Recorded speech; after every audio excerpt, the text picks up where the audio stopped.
There Good we go. morning. Hello, our April workshops for moms. We're about to go live streaming into Facebook. Let me hit that live button. Good morning, everyone. Yes. Good morning. Morning. Hello.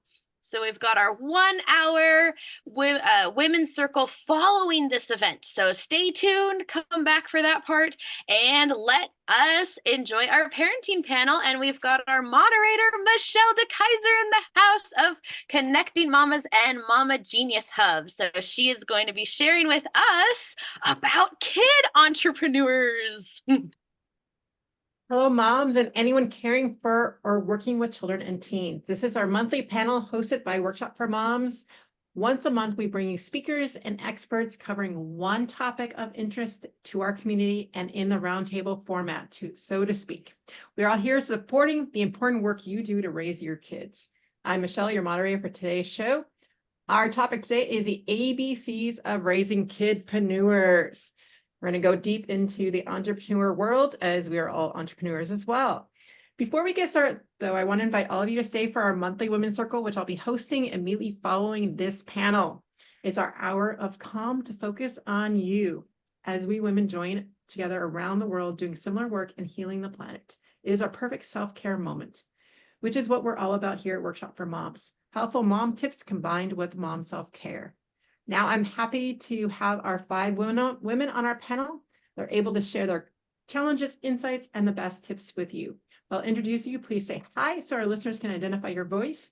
And I'm also going to ask you to repeat your name anytime that you answer a question throughout the panel, just so people can, especially with the podcast episode, this will be on the Mama Genius Hub podcast when we start season 2, which will be coming out in May. So ladies, thank you for joining us on our discussion. How do we enable kids to find their deep down passions? Be self-directed without you giving a lot of direction or commentary. So this is what we're going to be discussing. And first, let's go ahead and introduce Josie Laporta Freeborn. Sorry about that. Josie specializes in coaching mom entrepreneurs, nurturing the sales confidence, breaking through those limiting beliefs, and helping them discover their unique superpower. Her integrative approach in business and wellness draws her from certification as a reflexology and holistic healthcare practitioner. Welcome, Josie. Thank you. Thank you so much. I'm so glad to be here. It's exciting to talk about entrepreneurship with children. I'm so excited to talk about this exciting topic with you guys all today. So happy to have you here. And our next panelist is Marjie Hadad. She's a global public relations expert and award-winning TV producer and proud mother of 3. She speaks worldwide on how to master parenting, succeed in career, and thrive in life using public relations strategies and your own professional superpowers. She's the author of the international best #1 seller, The Power of PR Parenting: How to Raise Confident, Resilient, and Successful Children Using Public Relations Strategies. Welcome, Marjie. Thank you very much. It's a pleasure to be here. Very excited about this topic today because at the end of the day, we all have little entrepreneurs doing their thing at home. We just need to help light that fire and stoke that fire. And we're going to talk about how to do that today. So happy to have you here today. And we also have Willa Doreen LeBlanc, who is a school reading specialist of 33 years. Helping parents get services for their children even when they're supposedly not available. Her story is appealing to children struggling with reading as she grew up undiagnosed with severe dyslexia, which impacted her entire school experience. Wanting to go to college with no one predicted it was possible. She earned her bachelor's and master's degree, and she's here to show us how it's done. Welcome, Willa. Hello, everyone. I'm really excited to be here. Super stoked.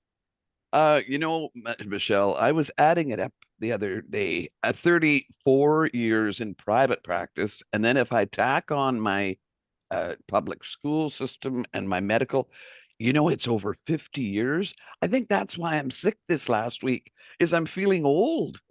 Oh, over 50 years. Anyway, this is one of my favorite topics, empowering moms as well as children. Yes, I It love it. really is. It's all about the empowerment. And Ren Roberts knows nothing less of that. She's a transformational business coach, certified in the mindset of silent counseling and Be Set Fast Free Fast. As a creator and CEO of Financial Freedom and Joy, she teaches women tech skills to be successful as entrepreneurs. Wow, I am tongue-tied today. Welcome, Ren. Hello, hello. Happy to be here and share more financial freedom and joy, helping our kids to achieve that too. And we also have Tracy Cheney, who was a California State Elementary Art Teacher of the Year, has worked in 14 schools and taught thousands of kids. Tracy has seen the importance of creating thinking to child development and success. She reminds all the parents of preschoolers aged 2 to 5, the most important way to prepare for kindergarten is miles of scribbling and coloring. Don't take those crayons away, not hours of spending time on the screens. Welcome, Tracy. Thank you, Michelle. So glad to be here. And having worked with lots and lots and lots of kids, I want to make sure that our kids aren't getting short-circuited with a lot of screen time. So I want to make sure that our kids are actually being kids and finding their passion. So welcome, ladies. I'm so excited all of you are here. I know this is going to be a great discussion because you know what? It's all about inspiring our kids. As we as moms want to inspire that. Though I'm going to put a little twist on this just to get us started because I had this thought recently was that it all starts with them having a role model to look after. And I actually posted this in my Facebook group, this comment about at one point, our parents had the same dreams we're having for our kids right now. And so that kept perpetuating further and further. But if we don't stop the line and make our dreams come true, which is why I'm excited to have all these entrepreneur women in the midst right now, because it's really about going after our own dreams, setting that role model for our kids to have that aspiration launch from. And I have lots of stories to share with that as well. But I just want to throw that out there. What are your feelings on that as moms? Because we've been in a position for a long time where it's been about the needs of the kids. And then at some point, I don't know when that happens, and some of you might have ideas on that, that we go from having those kid dreams to all of a sudden our dreams stop to make sure our kids' dreams are fulfilled. But how do we maneuver those two ideas together to make sure we're inspiring ourselves and our kids alongside? Throwing that out there to the panel right now. This is Josie here. I'd love to comment on that. I have 2 children and their ages are 10 and 11 now. And for the last several years, ever since our global world changed, I became a homeschooling mother. And I did that for 2 years. And while trying to still figure out how to take care of my business that I once was working out as a holistic healthcare practitioner in reflexology, skincare, aesthetics, and how do I translate that to working online? Well, becoming the homeschooling mother, I was balancing both as best as we can do balance because there never is any balance.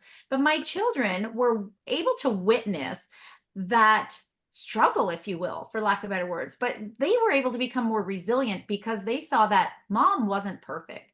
Mom didn't have it all together. Mom was still figuring it out too. And so they had much more ability because they realized it wasn't just them. It's still adults struggle a little bit. And for me to be vulnerable with them and even some days show up with tears saying, you know what, I'm shifting my business. In fact, I'm really growing a new business now because I've had to. And there are struggles, but they were still inspired and excited where I used to feel really guilty about it. And I used to feel bad, but they were actually inspired to create their own slime making business and to create their own lemonade stands when they were 7 and 8 years old. And now it's translated to them watching me do what I'm doing now. And they're excited to say, hey, mom, this is what I want to do. I have this idea now or that idea. And I used to think it was bad that they watched me do my business because I wasn't present with them. But in the reality is it's that role model that they actually saw the struggles, the triumphs, the challenges, and now they actually celebrate me when I get a new client or when I have something going on, just as I celebrated them saying, good for you, you raised $400 with your slime lemonade stand. Their unique selling proposition has 10 and 11-year-olds or at the time, 7 and 8-year-olds. So I think that role model is key to give and to be vulnerable and to let them see the ups and the downs. I love that so much. And I think that actually is what kind of inspired this question, because I was struggling with the whole idea of entrepreneurship. And I was like thinking, well, what if I didn't go down this route? And I kind of had that question in my head as I was even thinking about this episode. And I look at my son right now, who wants to start his own podcast, who wants to start his own microgreen business. My daughter wanting to write her evil pumpkin stories. And I think the evil pumpkin stories might have still existed, but I'm not sure about the stuff with my son. And I start to second guess myself going after my own dreams. Like I should have spent more time developing or putting into them, or not taking away, or whatever it is. But I think the more that we take those words away from ourselves and we come together with women such as the ones on this panel, we realize that that is so not true and so far from it, because then they're not seeing what to strive for if they're seeing that. Because I mean, I look back at some of us maybe looking at our parents or things like that who might have not feel fulfilled in their dreams, thinking it's always about the kids.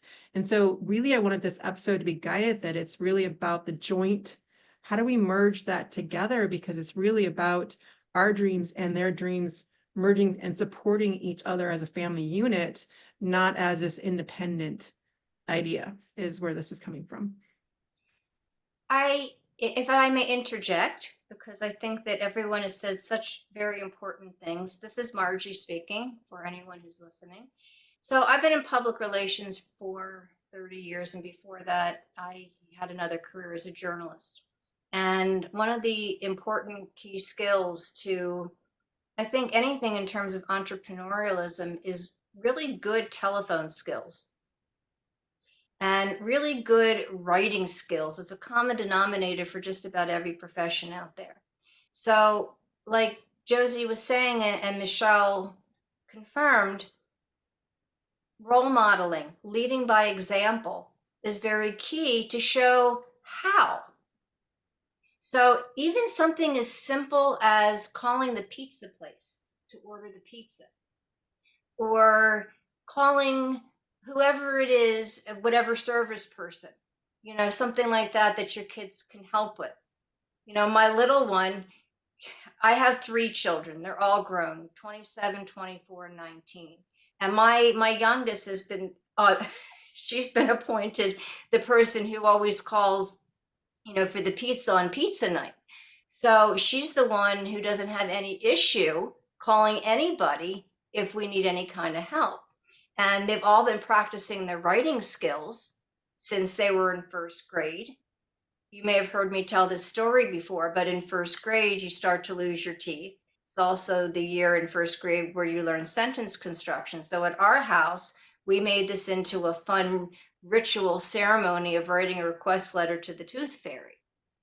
There's a longer version of that, but for the purposes of today, because they saw me writing all the time, because they saw me talking on the phone all the time, they not just, it wasn't so important what it was about, but they heard the words, the tone, the delivery, the expression on my face, my body language. And all these things contribute to success in entrepreneurialism.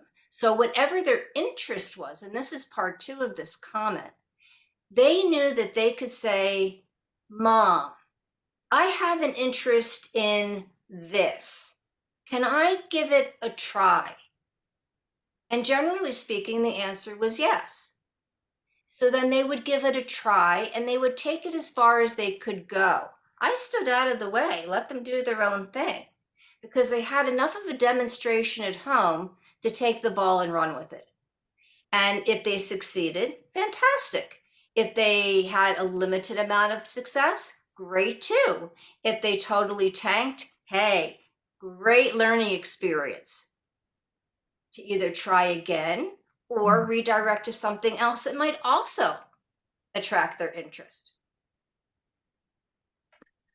Well, I'm I going love to, how you. pardon, oh, I was Go, just going to Tracy. piggyback on something Marjie just said about letting them fail. I think that is one of the most important qualities of all. We don't want to say failure, it's feedback. Okay, it didn't work that way. but you're involved in something that you have no idea what's involved or how it's going to play out or what the ending is. You maybe like to know what the ending is going to be, but being able to fail. And I just want to caution parents, having worked with thousands of kids, that means thousands of parents also, that this thing of being a helicopter parent or having to rescue your kids or not smoothing out all the bumps in the road doesn't actually help you to have an entrepreneurial spirit. Somebody's going to come to your rescue, or we stop when it gets hard. And as everybody here knows who've started their own businesses, there's a lot of that coming up to bumps. And we need, as part of the learning process for kids and what we allow as adults, is to be able to let that happen, process it with them. But just how many creative projects get sent home for homework and it's the parents doing it? And said, we're not just saying start your own business there, follow your passion, but you have a project and it's completely not just managed by the parents, but also doing the work. So Right. So let the parent do it. I mean, not let the parent do it. yeah, let the parent get it and Let get their the own grade. child do it. And if you want to try to guide, you can say, well, this is one way to do it. May I show you another? And then you work in partnership. So there's always a success, even if it's a tiny success, because your child is learning. And then there's also the preparation and the debrief. So if things go great, what went well? Tell me about what well. If things didn't go so well, tell me what didn't go well. What would you change? What would you do differently the next time? Because there's always a next time, and that's resilience, and that's core to inspiring entrepreneurialism and to try again and again until you get it where you want it to be.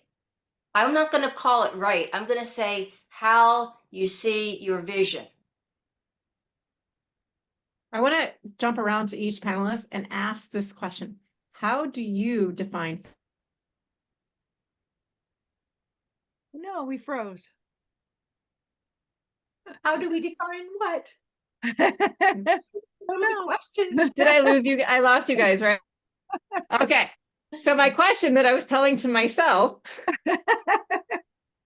was, how do you define failure? So I want each of us let's define this for everyone. We'll start with Ren. Ooh, failure. That would be, I like it actually to reference a book that you shared with us at a prior one, and your women's circle was Worthy. And so that's been on my mind. And so in Worthy, they were talking about how a family embraced failure as sharing your failure around the dinner table. And so I think that's the view of failure usually is like a hiding, secretive, I don't want to show this negative part of me. And so this was the idea, instead of failure as you are going for your goals, and the failure is a sign of progress and growth and risk taking. And so that's the difference of what failure could represent. And I'd say only a fraction of the people embrace that essence. And we'll just go around the order, Willa, but I did want to bring up, Ren, that the family you're talking about was Sarah Blakely. And so she's the creator of Spanx. And so she would not have even had these ideas or be able to go through with her creation of the company if it wasn't for the way their dinner table had impacted. And it wasn't even that failure.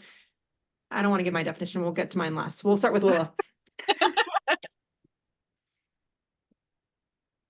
You're muted, Willa. I have so much to say in terms of following up. Critical for my program that I've been doing for, 34 years is the child is the CEO.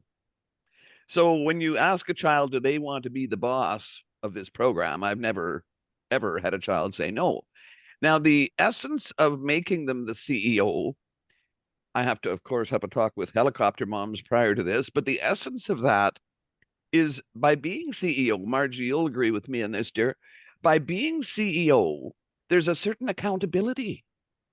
Once they say, yes, I will, be the CEO, and whether or not it's cleaning up their room or whatever project it is, they are the CEO. It's the accountability. So when something isn't working, then, I'm there as a resource person. Mom and dad are there as resource people. And I always have somebody else helping the child. That's another magic of my program, is not mom or dad. There's somebody else. The child chooses who they want to work with. So the essence is, I think, Margie, you said you step back, and that is the hardest part. I've never been a parent, and I always say to my parents, I am not an authority on parenting, but I am an authority in terms of stepping back in the classroom as a teacher, and once you step back, they're not doing it for you. They're doing it for them. It's their baby, right? And so the pride comes in. And then as far as passion goes, I do a screening test of Janet Atwood's passion test. I don't know whether you're familiar with Janet, but both mom and dad and the child do portions of that passion test. And so when you share your dreams with your child, well, present and past dreams, it really means a lot more, And then as far as failure goes, Tracy, you said it. What did you say? We established some more information when it didn't work. Okay, so we got information from that. Well, let's build with that information and try something else. Especially like when my kids are trying to figure out how they learn. Okay, if you don't learn that way, let's try something else. Right? Yep. So I'm a, big one on, just trying out things. Like you said, Margie, and you just build well, what did they say about Einstein and the light bulb? He Edison. Edison. Edison and the light bulb. He didn't fail whatever 100 times. What's that expression? Anyway, I'll look it up for next time. We He got had it. so-and-so attempts, right? 9,999 ways not to make a light bulb. Thank you, Tracy. I knew you'd do it. Yeah, that's right on. Yeah. Yeah, same difference, by the way, for Milton Hershey. He had a series of hiccups and potholes, and then finally the Hershey bar. Yeah, right. Woohoo! The Hershey Yeah. bar. Yeah. Margie, what is your definition of failure?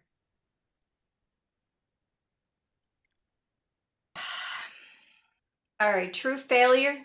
True failure is when something just doesn't work. Period. There's nothing you can do, say, you can do triple backflips. It's just not going to happen. Time to move on. To move on. That's it. That's a failure. But again, you learn from each failure. Like, why didn't it work? If I had, sometimes there's absolutely nothing you can do. And it's out of your control. And if it's out of your control, Yes. then don't sweat it. Just get on to the next thing, because there's only so much someone can humanly do. And sometimes you can't even get a who for the how to make it work. So you just have to let it go. We'll send it over to you, Josie.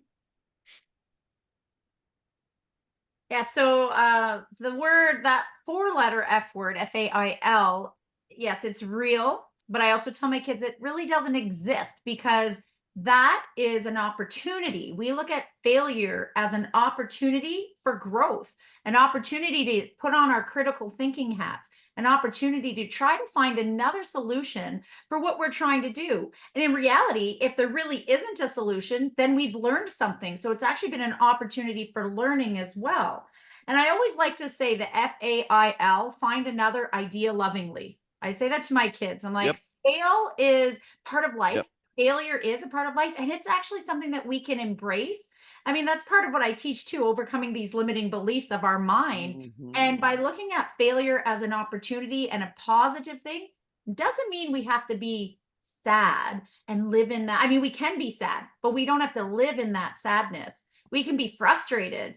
We don't have to live in that. So if we just frame that failure as I'm finding another idea lovingly, accepting what has happened, and move on. Otherwise, we wouldn't have the light bulb or the Hershey's chocolate bar.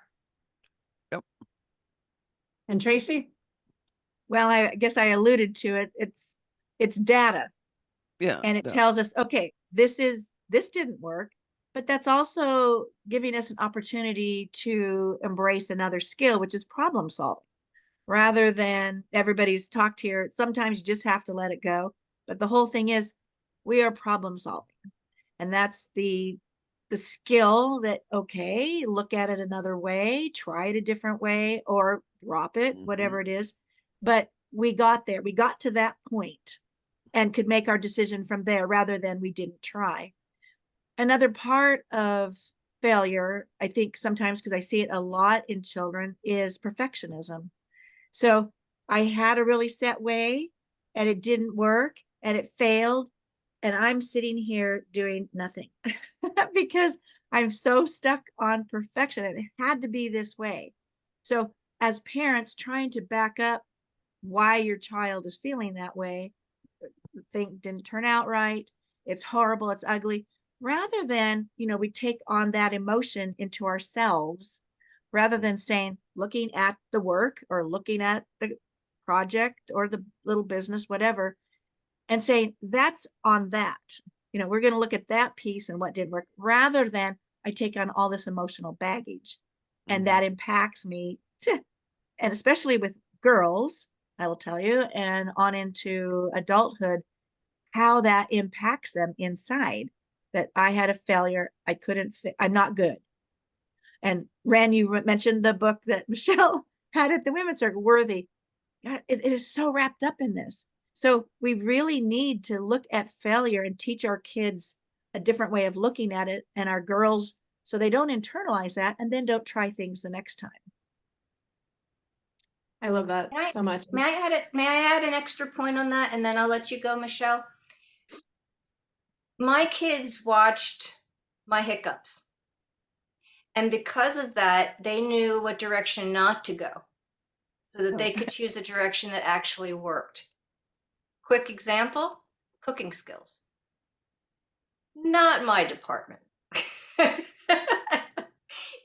not my department, but all three of my kids are fantastic. So whereas my husband used to do the cooking, now the baton has been passed to the next generation, and I'm still enjoying.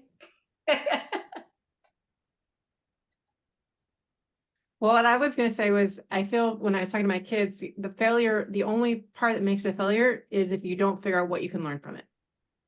And I think that's where we get stuck. As long as you can get something and moving forward from it, there really isn't a failure. And even this morning, it was kind of funny because Lily and I were sitting there and her birthday is coming up. And I was like, oh, I haven't done a birthday invitation yet. So we're sitting there making a birthday invitation. She looks down the clock. She's like, Mommy, it's 8:09. I'm like, yeah, I know. We have 20 minutes till the bus. She's like, my appointment. She had a virtual therapy appointment that morning. And I was like, oh my God, I completely forgot. I've never forgotten one of her appointments before. And all of a sudden I went into a tailspin about it. And I all the pressure of trying to keep everything straight. And my little 7-year-old's like, Mommy, it's okay. We all make mistakes. And I think she put things in perspective for me in terms of that they're learning, they really are taking it. She's like, and so we actually do a mini women's circle in the morning. And so she sat there with this grin on her face as she decides that the question of the day, she's like, how do you turn around when your day, I can't quite remember how she worded it, but it was along the lines of, how do you get out of the fact that you made a mistake and you need to move forward? But she worded it so much cuter as a 7-year-old. And she just looked at me, she goes, I'm going to make you, Mommy. I'm going to make you talk about it. And so what I want to point out, though, is one of the things I was listening to Atlas of the Heart by Brene Brown, and she reminded us that we keep thinking that we're thinking beings with emotions. And she said, stop right there. The truth is we're emotional beings who sometimes think. Yeah. And when we acknowledge that and realize that we have to just go through the motions and get them out, then we can do something about it. But it really is key that we aren't these thinking beings that we think we can't ignore the emotions. But as I forgot who said it in here, we can't live in them. And so it's when we swallow down and we don't get, so it's such a beautiful example of her showing me this morning of going through the emotion and moving past it, but then coming to the realization afterwards, which is, Tracy, posed this question, says we have to ask this question. So I'm actually going to pass it to Tracy to ask the panelists this question, because I thought it was a great question, but I want to hear it from her words. I don't mangle it up because my words are mangled today. And you know what? Sometimes we need help. And so I'm asking Tracy for help to ask this question. But you are muted. Well, I was thinking it would be really great to hear a time when your child was in a very entrepreneurial mode and doing something, and you stepped back and let whatever happen happen. And there a lesson learned from it.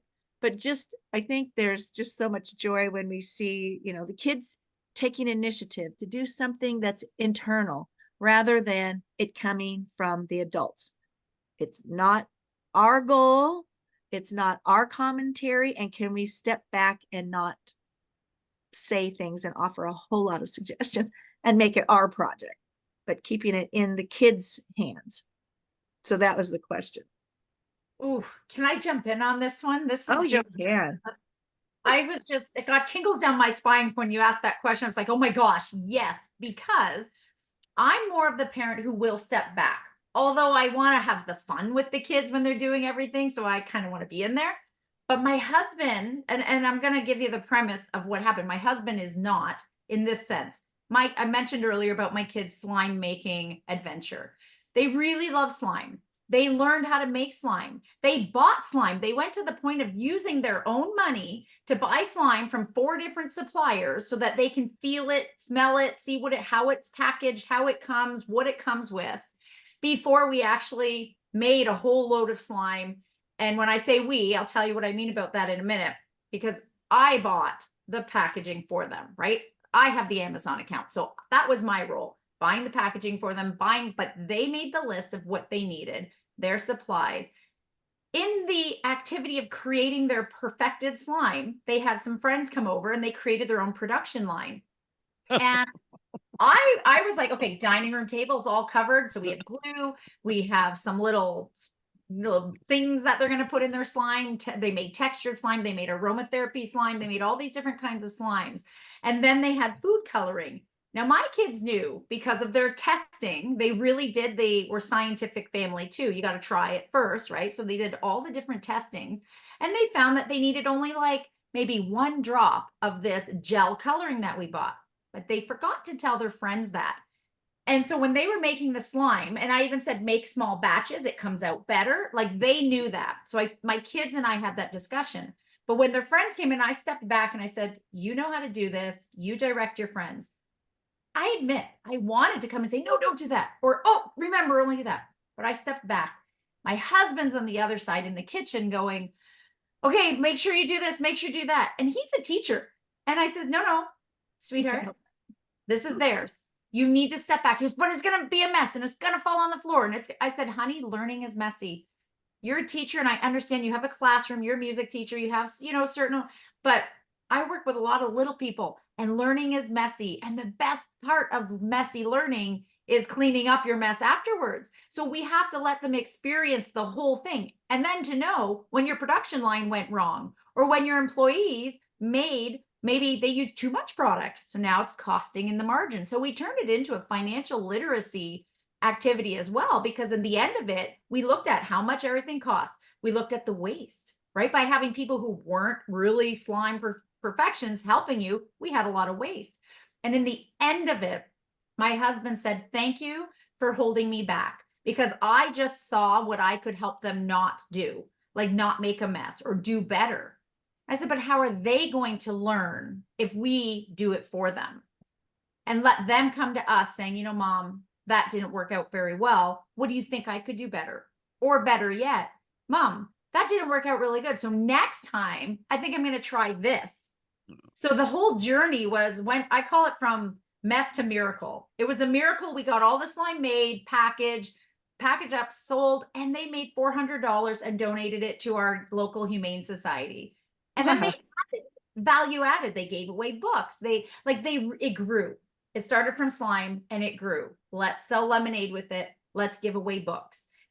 When all the coaching I've gone through in all the years is, what's your philanthropic cause, right? What is your product? What are you selling? How can you give value added? And just by stepping back, we come back to the role modeling. They saw what I did and they duplicated it in a very messy, slimy way. Oh, right here. That is such a fun one. I love your story, Josie. Oh, my daughter had kind of a similar thing. She was homeschooling during the pandemic. And so there was a homeschool craft fair put on by kids for kids. And it was right before the holidays. And so it was like a perfect shopping gift time. And so I just really let her go to town on what she wanted. And so that was definitely hard to not offer advice on those things. And though it was to be very supportive. And so with her, so she decided, which was brilliant, that she wanted to sell snacks there to all the hungry kids. And she knows that kids love junk food. And so she came up with it. And then she also knows about margins. And so we went to the dollar store so she could stack up on really cheap supplies and make more of a profit. And then, put her list in for some stuff that she wanted at Costco and things like that. And so then also, because she was making it a for-profit venture, then okay, at the end, we deducted how much did it cost for those supplies. So that went out of her profits to pay that back. And so like she learned things. And then there were certain things I remember it was going to be rainy. And I was like, maybe we should modify for the rain. No, I don't care. Okay, well, then there was some modifications. So anyway, she ended up abandoning a lot of her booth and I helped manage it. And then she'd come along when there was a sale. And she was, it was just a fun kid thing, though. I think the fun part also was to see like, yeah, she didn't have the showy booth. I let her do it herself. And then you see the other parents that, some of them are like craft moms and it's like, here's their amazing craft booth and their kid is selling that like mom's items. So it was just this fun dance all over. And you could, tell the kid made art. Like my daughter even made some of her own crafts to sell and things like that. And it was just a wonderful experience. So I think part of it is just letting her be a kid. And the fun part is that she got her first sale was from a $2 bill, which is pretty rare. Well, Well- while we're talking about homeschooling stories, I've Josie, that slime. Have you ever been accused of having slimy kids Funny enough, yes, but in a positive way. or being a slimy mother? Anyway, I know I love it. And my homeschoolers, I've worked with probably thousands of them over the years, a lot of homeschooling moms and dads. And I find them to be, okay, Josie, I know how your kids are learning from your role model, but with or most time without a role model of an entrepreneur as mom and dad, my kids tend to be just natural little entrepreneurs once you make them boss.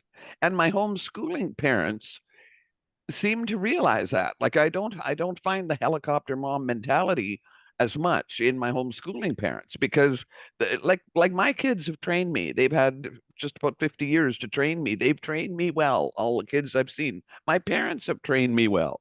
Well, similarly, kids that are homeschooled train their parents quite well. Correct me if I'm wrong, Margie. But they I don't know. I think making them the CEO is the critical and stepping back. And as far as the failure, I didn't quite get to express myself there. My mom used to say to me, "There's no such thing as failure as long as you've done your best."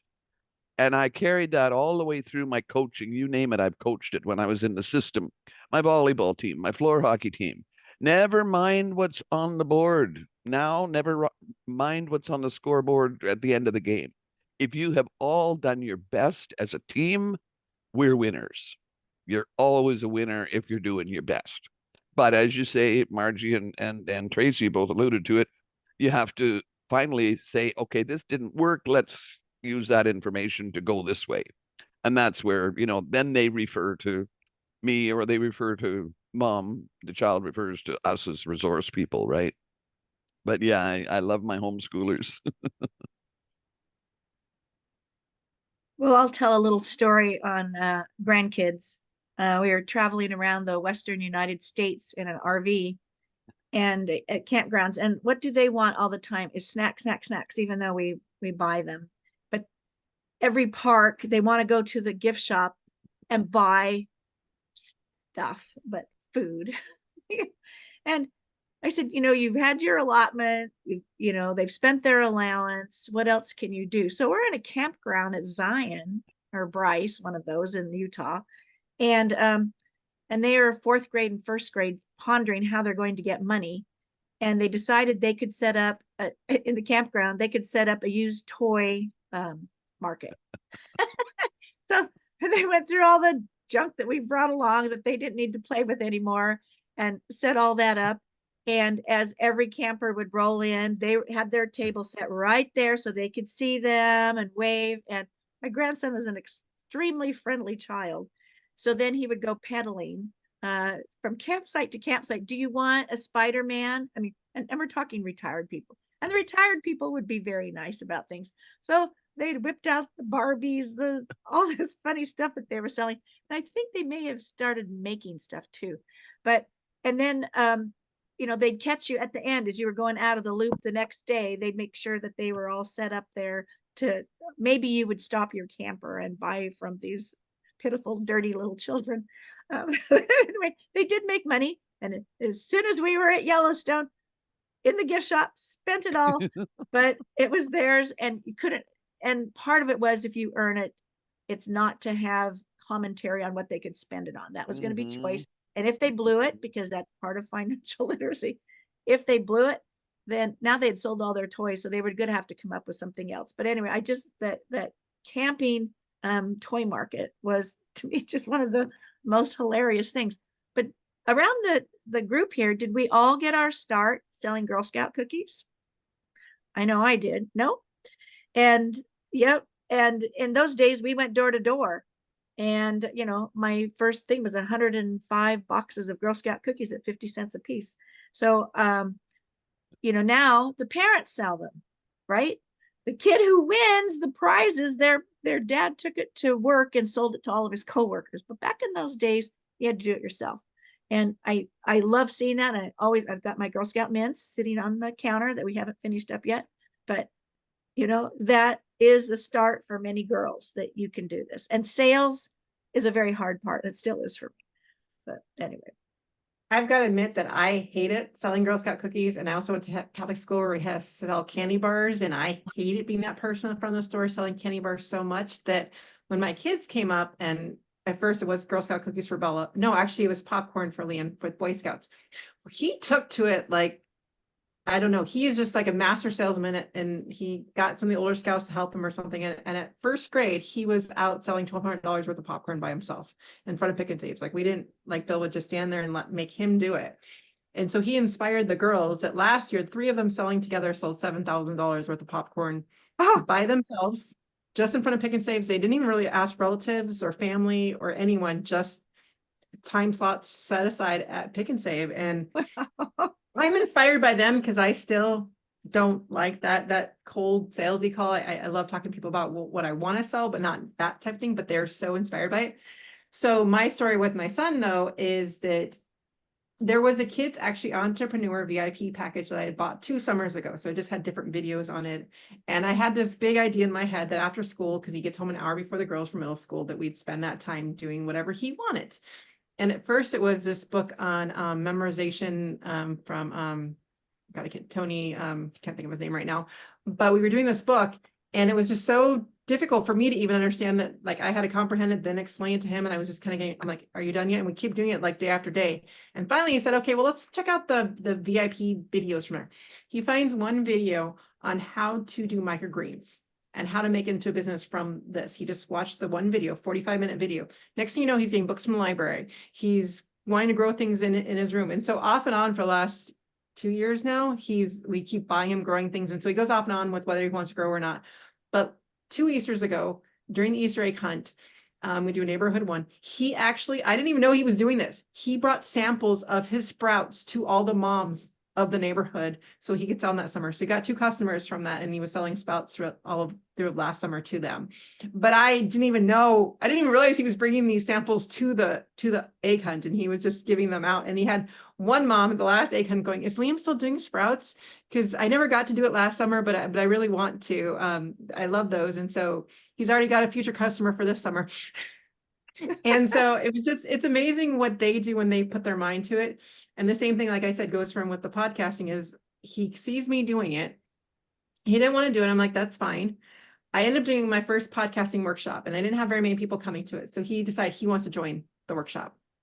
So he joins the workshop, and Willa was in there as well that night. And he's part of the workshop. And after that point, he's like, the next day, he's like, okay, I'm ready to do my podcast. And so he's working towards it. He's already done his first interview. He's editing the way he wants. I'm trying to keep hands off. But it is called Kids Healthy Missions. And my husband and I were out buying stuff, and we found all these stuffed vegetables at Big Five Below. So I bought them all for him. I put them in a bag for him when they got back from they were at their grandparents' house. And so right now he's earning each one of them right now. He has a picture of him just hugging all of them because he loved them so much. And he wants to create still live videos of still frames for the podcast, video podcast version of it. But it's amazing what they can do when we do take the hands off. And so my whole point to this whole story is introducing them to different things, but not pushing. And so like he had the idea of the podcast, and whether he continues with it or it does actually become of something, it's like, I just keep asking, do you want help with it? No? Okay. Don't want to move forward, but I'm here. I have this amount of time in the day. If you want help, you have my help. You don't want it, that's okay. But I think it's more coaching and guiding and just giving them different ideas and opportunities. And if they don't like it, no hard feelings, just move on to the next one until they find something that they can latch onto and feel inspired by. And that's what the whole point of that long story was. Yeah, and Michelle, the old, as I say to my kids, free to be me. Like you're the boss, you're the CEO, but you're also your number one. You're free to be me. You're just let it loose. Share your ideas and come up with an idea and do it. We're So here as we had, resources only. so speaking of resources, Willa, we had inspiration staring the kids smack in the face in our front garden in the form of a lemon tree. Mm-hmm. So you already know what I'm going to say, right? So, Mom, can we have a lemonade sale? All 3 of them at one point with their friends. And we have fold out tables.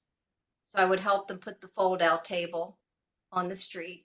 And everything else, I said, you are welcome to have your lemonade stand as long as you take care of all of it and you clean up all of it. Mm-hmm. I got nothing to do with this. And so they did. And they had a wonderful time on the journey and the process of creating their product and putting it outside and creating their sign for advertising. And then they discovered the whole challenge of supply and demand Mm-hmm. because we have a rather quiet street.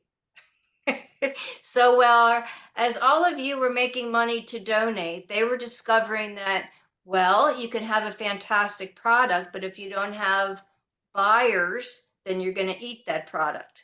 So we had a lot of lemonade that week, which was a really good lesson. Yeah. Now, but they had such a good time with the journey that they also had aspirations this was actually kind of cute. This is back in the days when iCarly was popular on TV. I don't know if you remember that show. Yes. And they decided, one of them said to me, Mommy, I want to audition. I'm like, you want to audition? And I thought, all right, well, look, I'm in PR. We do marketing videos. I've hired actors in the past for certain corporate videos. So I found out who the reputable child agent was. And I told them that we will do this until you each have a success. And I told them it's very difficult and you need to know you're going to go and compete against a whole lot of people. They said, we still want to try. So I really didn't do much other than taxi drive. I was the taxi driver. And they each had an opportunity to either be in a commercial or in a TV show. And then once they had the opportunity, I said, that's it. Because I wanted them to have the experience, enjoy the journey, know what success is, knowing if, trying and making friends, but not getting apart, trying and getting apart. And then once they all were able to check the box, I said, if you want to pursue this as an adult, please do. But the child adventure is now over. And then a couple of years later, after my son was in the military, as was my older daughter, and after the military, both of them took the reins, the horse reins.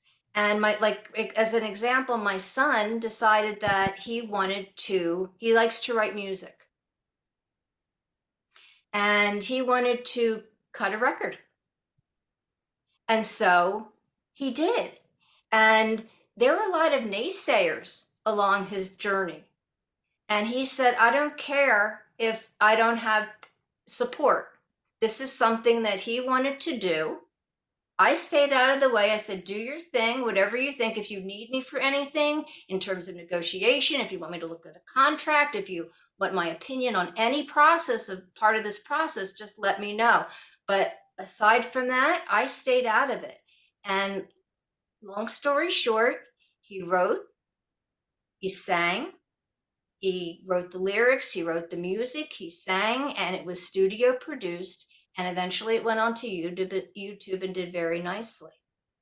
All on his own. This is before going to university, but this was something that he felt passionate about.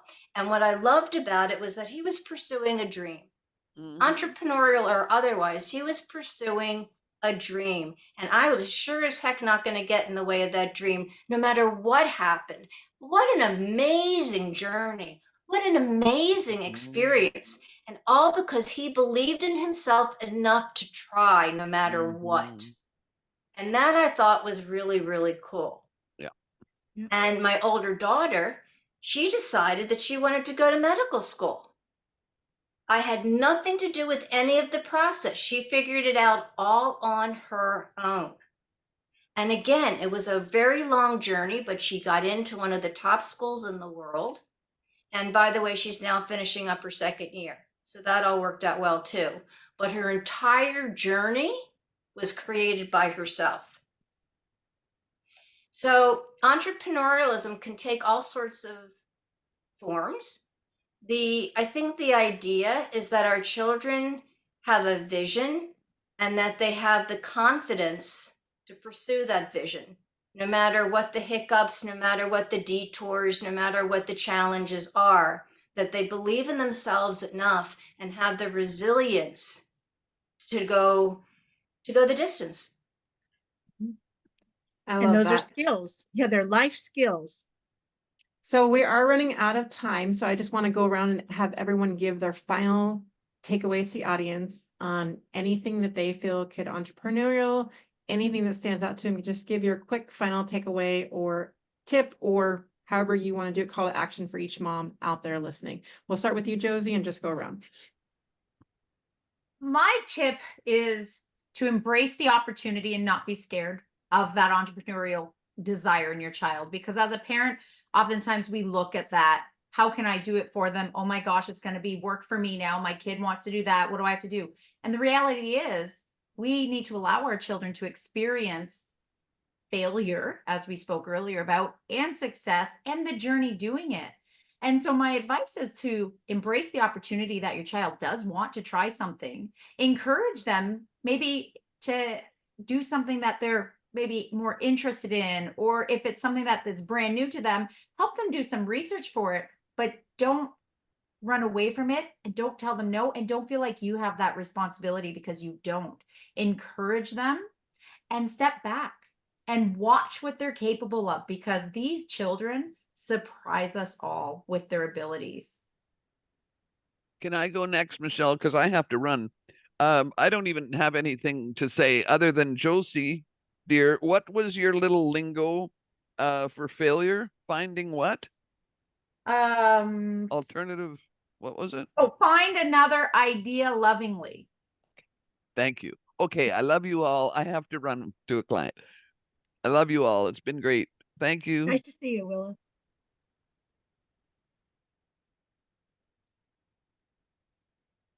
So this is Margie Tracy. will, oh, go ahead, Tracy. Oh, it's going around that way. Okay, so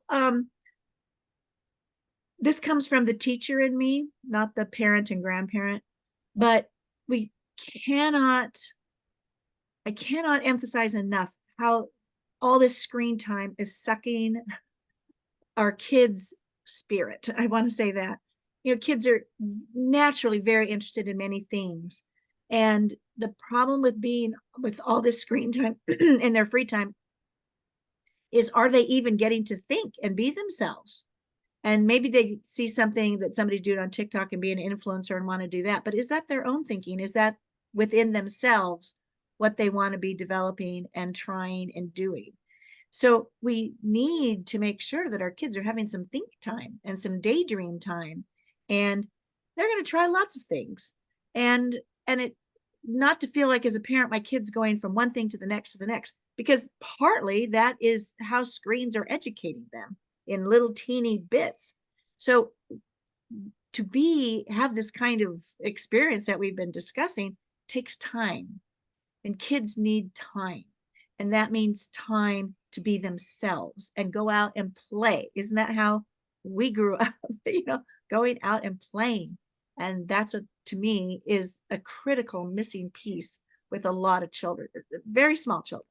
So kids exist in creative thinking, in magical thinking. And so let's make sure that that's not being robbed from them, and that they can grow into that. And they'll figure out the critical stuff, but let magical thinking exist, because that's really where our children are.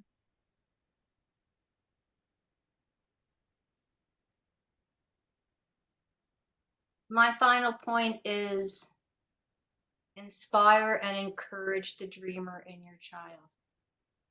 Whatever his dream or her dream is, let them go for it, because you never know what the possibilities could be.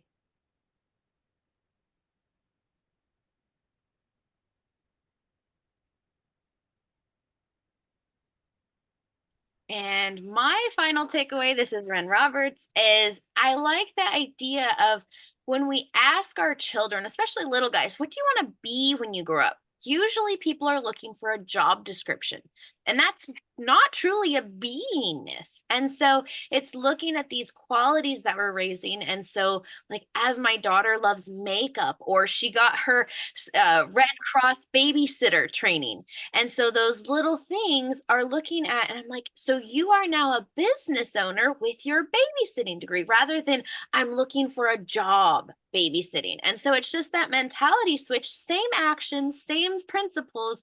And it's looking for, what do you want to be? Flourishing, happy. And those are the things that we bring out.